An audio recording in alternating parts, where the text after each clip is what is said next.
Opinions and stories around the game we love, told by your favorite storytellers. Stay up to date with all things cricket. Subscribe to CricBuzz's YouTube channel and press that bell icon now. Credible advice of the day, powered by Credit B, loans anytime, anywhere. तो क्या राय, क्या suggestion, क्या opinion आप देना चाहेंगे KL Rahul को इसके बारे में? क्योंकि गुण और क्षमता तो मतलब जिस दिन फ्लो में होते हैं उस दिन तो देखने में ऐसा लगता है कि जैसे कोई गजल गा रहा है। देखिए, गजल में भी कुछ ना कोई बात जमाना रैप का है। गजल भी रैप की तरह गाना पड़ता है। कप्तान ने मारा, देखो ये शॉट है, ये 200 वाला शॉट है। देखिए ये टाइम से चल रहे हैं ना, ये देख रहे हैं कि इस वक्त क्या जरूरत है। तो माइंडसेट पे ये पहले से डिसाइड नहीं कर रहा है। आई थिंक अगर कोई एडवाइस क्या दे सकता है आदमी केएल राहुल को, मैं तो सिर्फ इतना ही कहूंगा कि अगर आदमी की कोई एबिलिटी है, वो अपने आप को जब नीचे कर लेगा ना, तो वो जो उसका अच्छा दिन भी है वो मैक्सिमाइज नहीं कर पा रहे। आप जाएं, अपना खेलें और बिना पॉजिटिव रहना। एक एग्जांपल दूंगा कल रात से। अगर मोहम्मद सिराज आपकी टीम में है तो नया गेंद आप उसको देंगे या किसी और को देंगे जो डिफेंसिव है? तो आप अपना माइंडसेट डिफेंसिव मत रखिए, आप अपना माइंडसेट वो रखिए जो आपका बेस्ट है। मैं मानता हूं एग्रेसिव माइंडसेट जो उनका है वो उनके लिए हमेशा कारगर रहा है। और अग्रेसिव रहेंगे तो शायद जो दिन अच्छा होगा ना, उस दिन आप मैक्सिमम अचीव करेंगे। अगर आप पहले ही डिफेंसिव हो जाएंगे, अच्छे दिन में भी कम मिलेगा हाथ में। बिल्कुल, और आज तो उनको होना पड़ेगा क्योंकि क्विंटन डिकॉक, अगर एवन लुइस उनके साथ होते वीरू, तो आप जानते कि एवन लुइस का तो एक गियर है जो सबने देखा है, वो मतलब उसी गियर पे चलते हैं।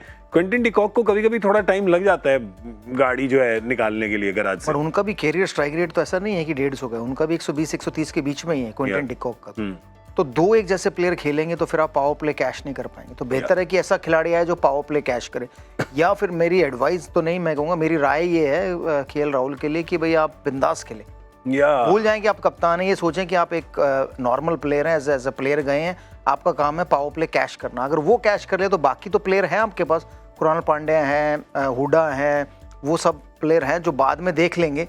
बट अगर पावर प्ले आप नॉर्मल खेल गए तो फिर प्रेशर बाद वाले पे ज्यादा आ जाता है, फिर वो अगर आउट हो गए तो गड़बड़ हो जाती है। तो पंजाब में यही हो रहा था। जब तक ये खेलते थे उम्मीद थी कि जीतेंगे, लेकिन एंड में जब ये आउट हो गए आते थे ना, फिर वो जो बाकी खत्म करने वाले थे वो भी नहीं कर पाते थे। आप दोनों ने कप्तानी करी है। जब आप वो एक ही दिन होता है ना, तो एक दिन आप नहीं कप्तान होते, अगले दिन आप कप्तान होते हैं। जब उतरते हैं फील्ड में तो क्या हम इसको एक्सप्लेन कर सकते हैं कि केएल राहुल के कंधों पे या दिमाग में, जहन में क्या कुछ भार आ जाता है क्या जब आप बनते हैं? आई मीन इन पर्टिकुलर जब आप केएल की बात कर रहे हैं और पिछले साल की खास कर करें, आई थिंक वो जो टीम जिस तरह से खेल रहे थे उसमें शायद क्योंकि इतना फ्लक्चुएशन एक ही साल में हमने देखा, तो ये नहीं हो सकता कि आपकी फॉर्म नहीं है या कोई चीज आपको कप्तानी से दबा चुकी है तो फिर आप रन बने। हाँ, नहीं 650 रन में भी आप देखेंगे ना, आखिरी मैच जो खेल के गए वो एक अलग पेस पे, बीच में भी 2-3 मैच अलग पेस पे। तो मेरे को जो ये लगा है कि आई थिंक पहले से एक होता ना फोकस हो गया कि नहीं यार तुम्हारे पे ये दबाव है, तुम ऐसे खेलना। मेरे को तो ये नहीं समझ आती जब सब लोग बोलते हैं ना आराम से खेलना। चेतेश्वर पुजारा बेचारा आराम से ही खेलता है, वो भी तो आउट होता है।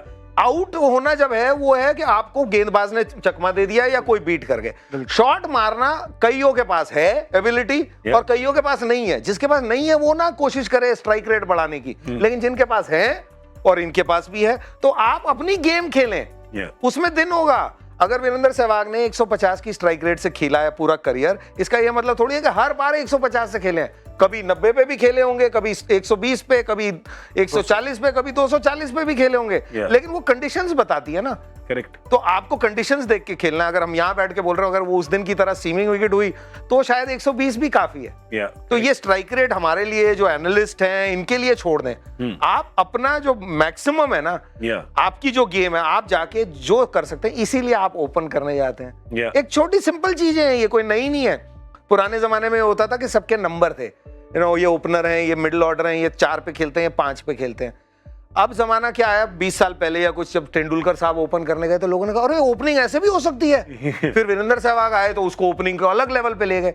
तो अगर एबिलिटी होगी तो वो जाके कर सकते हैं। आपके पास है एबिलिटी, आप जाके उसी तरह खेलिए जो कंडीशन होंगी। और बड़ा प्लेयर तो वही माना जाता है ना जो हर गेयर में खेल सके, लेकिन वो गेयर गाड़ी के काम आना चाहिए ना। आप गियर वो लगा के चल रहे हो और वहां पे फिनिश लाइन पे आप पहुंचते नहीं है, तो वो किसी काम का नहीं है। इसलिए शायद स्ट्राइक रेट पे उनके पीछे ज्यादा बात होती है।